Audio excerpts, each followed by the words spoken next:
Welcome to the Full Fueled Podcast. Welcome to the Full Fueled Podcast. Welcome to the podcast with your host, Matt Tack. Your host, Matt Tack.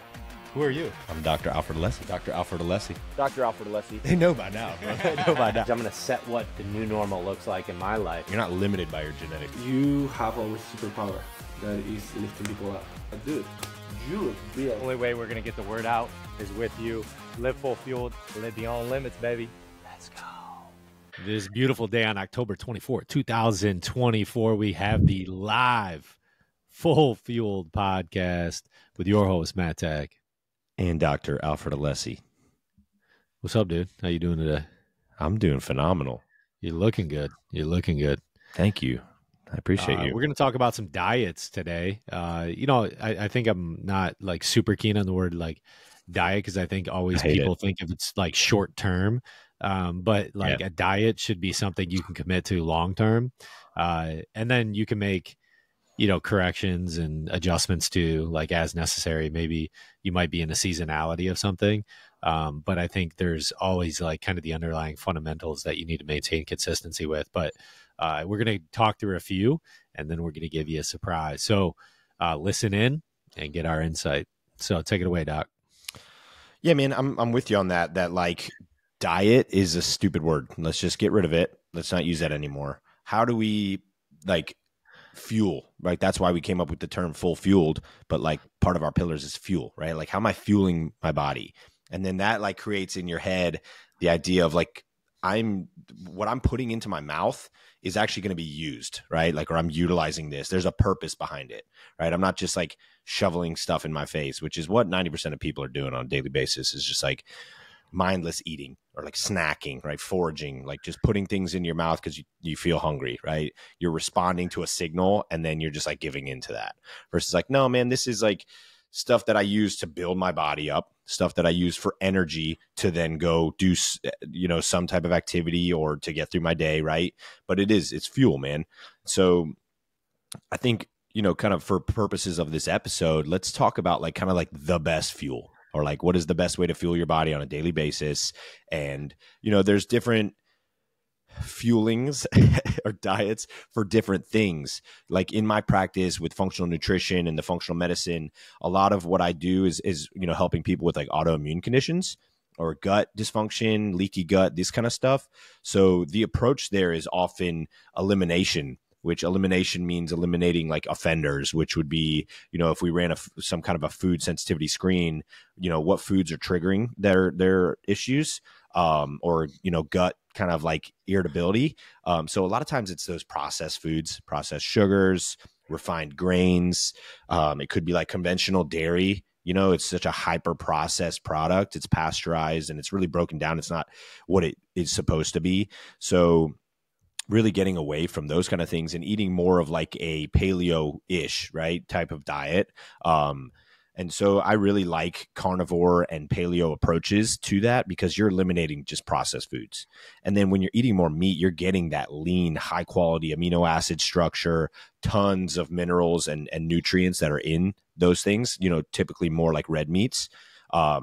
And even like getting into more of like the gamey type of stuff like venison and bison. It's just such a high nutrient dense protein source that, in my opinion, that is longevity right there. So, that's kind of what we structure in the office as far as like when we're helping people with actual like issues or conditions, but for longevity and just like somebody who's trying to optimize their health. You and I both focus on high protein, lean diet with not a lot of processed foods. And that's kind of the structure behind what we call the full fuel diet. So, you are the one who basically created it. I was obviously part of that and kind of helped, with that, but you're the one who's taking guys through our optimizers program and really dialing in that full fuel diet. So should we just go through that, kind of talk about what it is, maybe a little free give here, even though it's part of our program that we charge a high dollar for.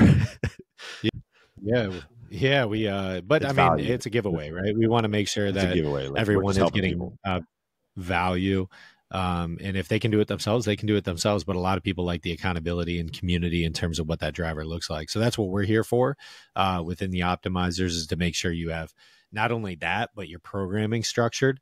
So because that's what feeds, right? What you're putting in your mouth is actually feeding how efficient your muscle is going to take away from the programming and the efforts that you put into, working out, and then cognitively how you're operating throughout the day.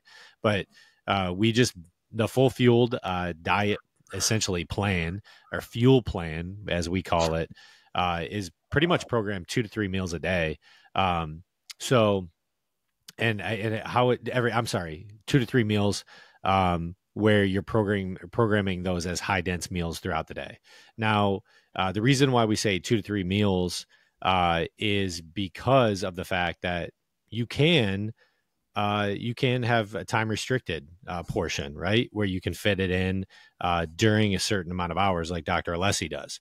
And so, like, between the hours of basically like maybe 10 to 7 p.m. or 8 p.m., that's when he's dialing in more of his eating portion. Some people 12 p.m. to 8 p.m. and just fitting it in with an 8 hour. I do mine 7 to 7. So I restrict my eating. I stop at 7, pick up at 7 a.m. The next day. Now, what do I eat? So it's made up of high protein early in the morning. You want super, super high protein, right? It is a misnomer, and I'll let Dr. Alessi talk into this even a little bit more in terms of how Kellogg's has obstructed and nearly obese a majority of our population by conning us into thinking that cereal is the first thing that you should eat, or a breakfast bar is the first thing you should eat. You should be maximizing your body with as much protein as physically possible in the morning. And so how we do that is I like the idea of the full fueled being mush. So you want to eat things that are relatively easy to break down, right? You don't want to overcompensate like something that where it's a heavy and dense meal really early in the day, where you're eating like maybe a full chicken breast and all these things. I like going high protein, and that's through what we call our egg yolk method. And so that is give it away. That is getting eggs in you, right? You can eat them in different ways, but we choose to put those in actually in a protein shake raw. So we get organic eggs, and we put those in either to a 50 or 75 gram shake.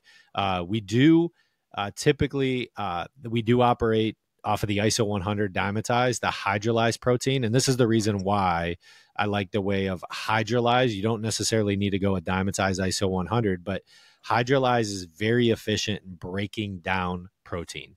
So the hydrolyzed, I think, and I'm not going to say this for sure, but I believe it to be more bioavailable. I've been using it for the past 10 months with a high level of success. And so I like the bioavailability of hydrolyzed protein. I think the body and the gut can efficiently break that down. So I like that aspect. The other thing let me speak on that real quick.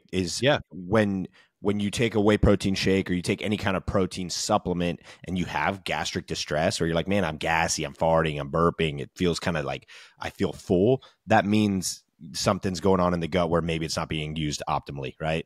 I have never once felt that with the protein that we use, the hydrolyzed, never once. And so that means your body's efficiently processing, and whether it's absorbing maybe 70% of that and the rest is getting, not utilized, regardless, it's not causing any kind of distress in the gut. It's a good protein for sure.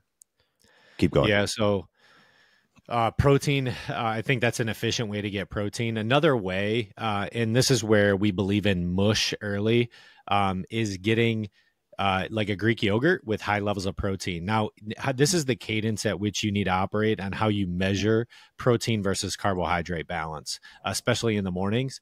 So when you're looking at something specifically with protein, if it's times 3 towards the carbohydrate, so if let's say you have 7 or 6 or 7 carbohydrates, and you get roughly around 2.5 to 3 multiple in protein versus what you're taking in carbohydrates in the morning, I think that's an efficient use of what you're eating.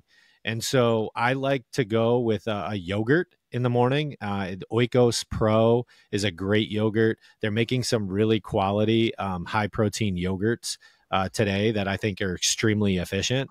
And so when you can do that and then incorporate maybe some level of whole foods, being like berries or nuts that you can incorporate into that, you're just getting a good source of fats from an almond or a cashew, or even a pistachio. I'm a big believer in getting pistachio if you like those nuts. And then putting berries. Berries are a high source of fibers. So we want to be aiming towards 40 to 60 grams of fiber of daily intake, right? And you can do that through a process supplementation, but always better to get it through a whole food source. So that's going to be through blueberries, strawberries, and raspberries. Those are some great fiber sources. Mainly strawberries are super high in fibrous activity. So getting those early, along with your protein shake, and then 2 to 3 raw eggs in that protein shake. So you've seen me post it a little bit about it. Some people think it's gross, but you can also fry those up. You can, with maybe a little bit of avocado oil, scramble those and eat them a little bit more where it's more palatable to you. But we highly recommend eggs are a great source. A misnomer that I want to Dr. Alessi to talk a little bit about too, is a lot of people talk about this like, well, I don't want to eat too many eggs because I already have high cholesterol, right? And there's a difference between like healthy cholesterol. Yes, there's the silent death killer, but if you really know what lipid proteins do to your body, and you can utilize them as tools, they can be hyper efficient. And so you want to make sure that you have a good understanding. There's a great YouTube video with Peter Attia that talks at length about this, but you want to tap into that a little bit? Yeah, I'm going to start by saying dietary cholesterol does not raise cholesterol, right? Dietary cholesterol is different. It comes in exogenously. Your body's processing it and using that. What is it using it for? It's using it to produce hormones. It's using it to build your body up, right? The phospholipid bilayers of every cell in the body requires cholesterols. When you are not eating enough cholesterol, that's when your body produces more. And so then people who are, not eating enough dietary cholesterol from things like eggs, red meat, these kind of sources, fish, their body then responds by having to produce more internally, right? And so that's when people have high cholesterol. That goes back to what you were talking about at the very beginning with Kellogg's and the basically trap that they've trapped everyone in, that like breakfast is the most important meal of the day. Eat your cereal.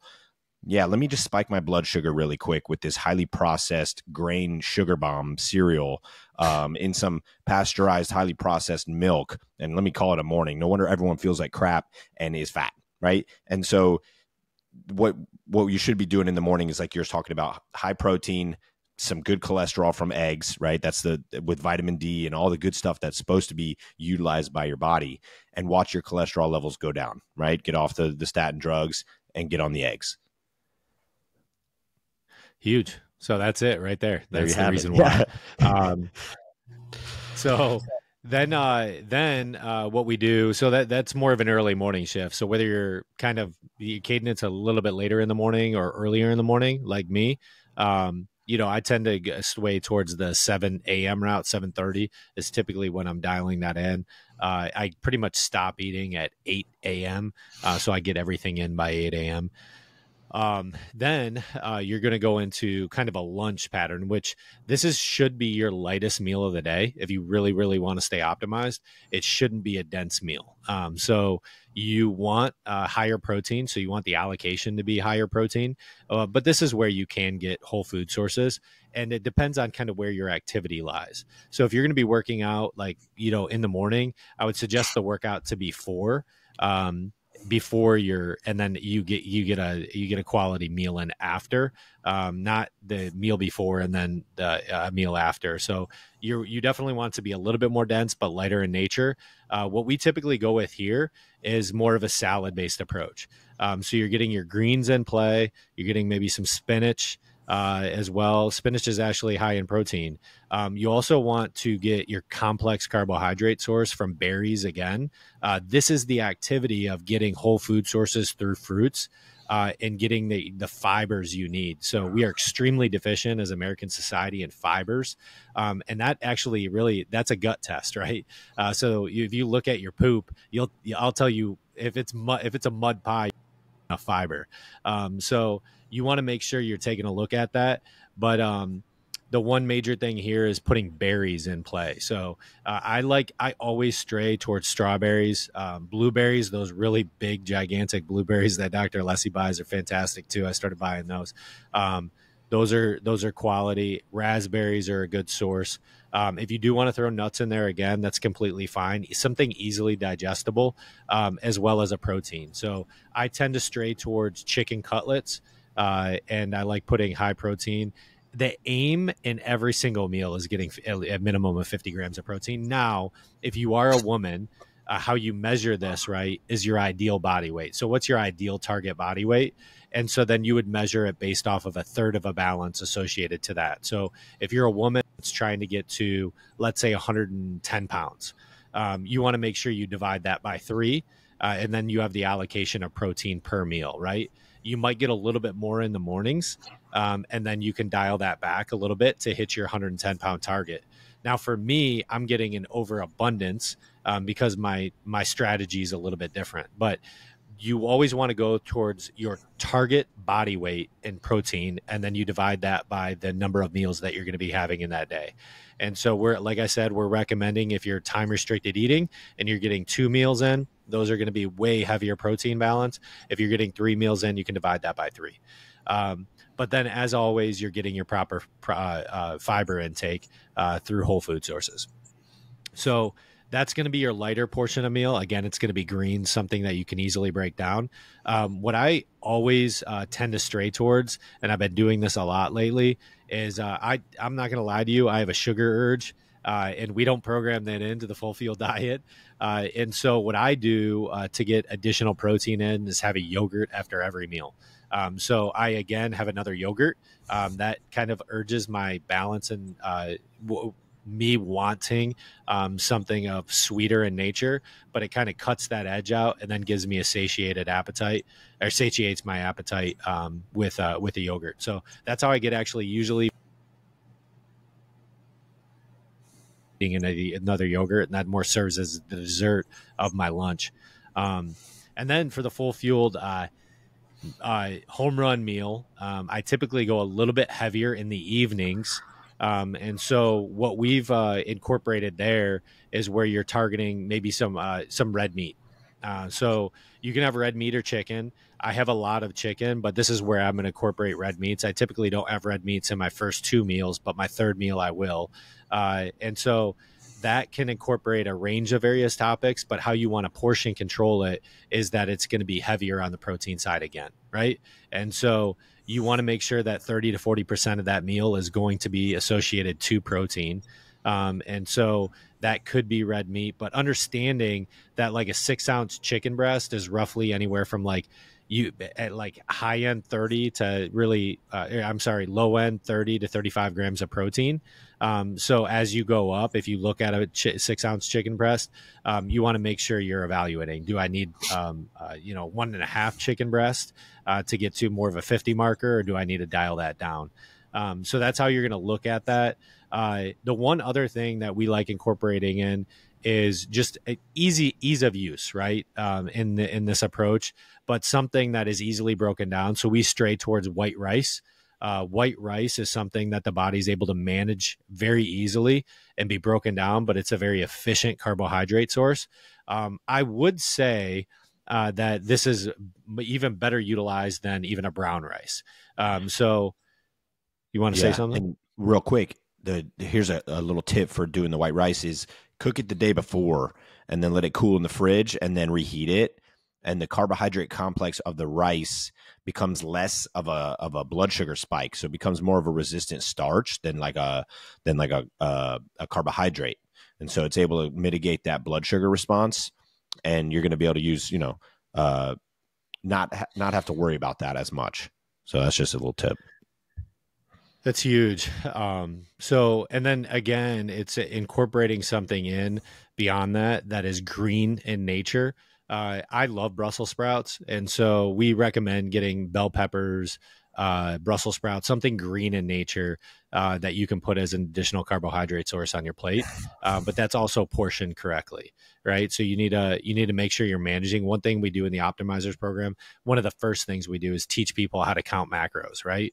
We set your BMR, which is your basal metabolic rate. It's going to be what your daily intake needs to be from a maintenance perspective, in association to how you're targeting your protein, your carbohydrates, and your fats. And then portioning your meal size to that. And so this is where that would come into play, where you have anywhere from 40 to 50% of your dinner plate being that protein. And then you're going to have like the other third or half being your carbohydrate source, both green in nature and then like a rice based. So you can spill over some maybe like an avocado oil. I always like going, shout out to Alessi. They have a great Vigo, and Alessi has a great balsamic that you can pretty much put on everything. So they have hands down. I love balsamic. So you can marinate it in chicken. You can do a bunch of different things, but it's a low caloric dressing that you can put on things, a balsamic vinegar that tastes really good. It gives a little bit of tang. I even put it in rice. I put it on, fruits and vegetables. So I think it's really good.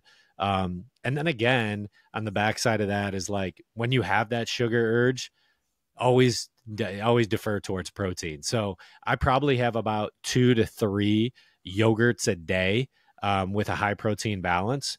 And again, I want to go towards the protein because that's the best source, and how the body operates is that it's going to be utilizing those amino acids. It's going to be utilizing them. And if it doesn't use all of them, hey, you're going to poop it out. Right. And so you're not going to be hanging on to them like you would your carbohydrates. You're going to be utilizing those more as energy activity. So in a nutshell, that's what the full fuel diet looks like. The full fuel program looks like. You would in between those time frames add in another shake between 50 and 75 grams if you're going to be loading and you're trying to get to that 200 marker.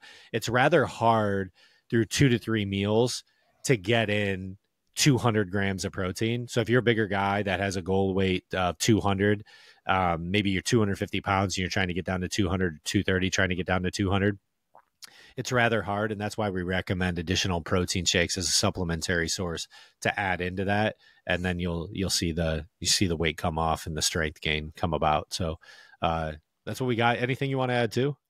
That's awesome, man. I mean, I think the only things I would add are probably, well, you already talked about the protein shake, but we both utilize pre-workout supplementation. I mean, around workouts, and we did a podcast on this. So I'll just kind of refer people back to that one about the intra, the pre, the post, like kind of how we do around workouts to support this diet. But yeah, we both utilize that as well. And that's, just added value. It's not necessary. Like, yeah. I would recommend though. So I have utilized over the past 3 months a company called BioEdge. Our good friends Micah and Diane Lacert. They are affiliated with a company called BioEdge, and for people that are really looking to lose weight, but then also still have some incorporated pre-workout, that they have a great BioEdge fuel kind of pre-fat burner. That I think is a great add-on for people that are looking. It has a little bit of beta alanine, not a ton of caffeine in it, but it's a great metabolizer to burn fat while you're in a gym or even just walking around. Yeah, and for sake of this episode, those are added benefit. Definitely not part of the full fuel diet or necessary. But that was awesome, man. Good breakdown of all that. I think the biggest thing is like, I like that you gave different ways to incorporate the full fueled approach into different eating time frames, right? Like you and I follow the same diet, but like I eat probably 3 meals a day. You're eating more. So, yep. Because I'm not eating till 10, 11, maybe even noon some days. And then I'm done by 7, 8. So I've got an 8-hour eating window to get 2, 3 big meals in. And so, my structure looks different, but the components are the same. So exactly. So yeah, cool, man. So I hope that was a value to you in terms of if you have any questions about it or you want some documentation on it, we'd be happy to send that. Just shoot us an email. You can shoot me an email at matt@alessi at lessfxhealth.com. I'd be happy to get that over to you. But as always, we want to give a shout out to our sponsors, Nutrition Solutions. Head on over there, get high protein meals at your doorstep every week with Full Field 15. You can get 15% discount code. Spread Farms, you can go over there right now, get beef delivered to your doorstep on ice. Phenomenal beef, and better than anything you're going to get at the grocery store. Get a 25% discount, on your first order. That's promo codes right directly on their website, so you can head on over there. And then, as always, our lead sponsor, Lesley Functional Health. It's in Tampa Bay. If you're in Tampa Bay and you want to get to a pain-free future and you want to live your most optimal life, head on over. We'll take care of you. Dr. Alessi and Dr. Rennie Noel are the best in the game. So I'm also going to just say, like people who are really curious about the diet, the full field diet, the full field metabolic, anabolic program that we have, 3-month program. You're going to learn everything, right? We take you through how to work out, how to build maximum muscle, how to incorporate this diet for longevity. Like, we don't just do it for you. We teach you how to do it. So then after that 3 months, you go just live your life that way and live an optimal life. So if you're interested, fitness.fullfuel.com is where that's found at. And, you can learn all about that and then work with us like personally and, obviously optimize every aspect of your life. Love it. That's what we got here. And as always, live full fueled, baby. Live beyond limits. Let's go. Welcome to the Full Fueled Podcast. I'm going to set what the new normal looks like in my life. You're not limited by your genetics. You have a superpower that is lifting people up. So unfortunately, most businesses aren't going to use the highest quality ingredients. What's your approach? He's jacked. I know he's jacked. That's why I'm asking him. I don't think he lifts. It's consistency in everything that we do that really compounds. Only way we're going to get the word out is with you. Live full fueled, live beyond limits, baby. Let's go.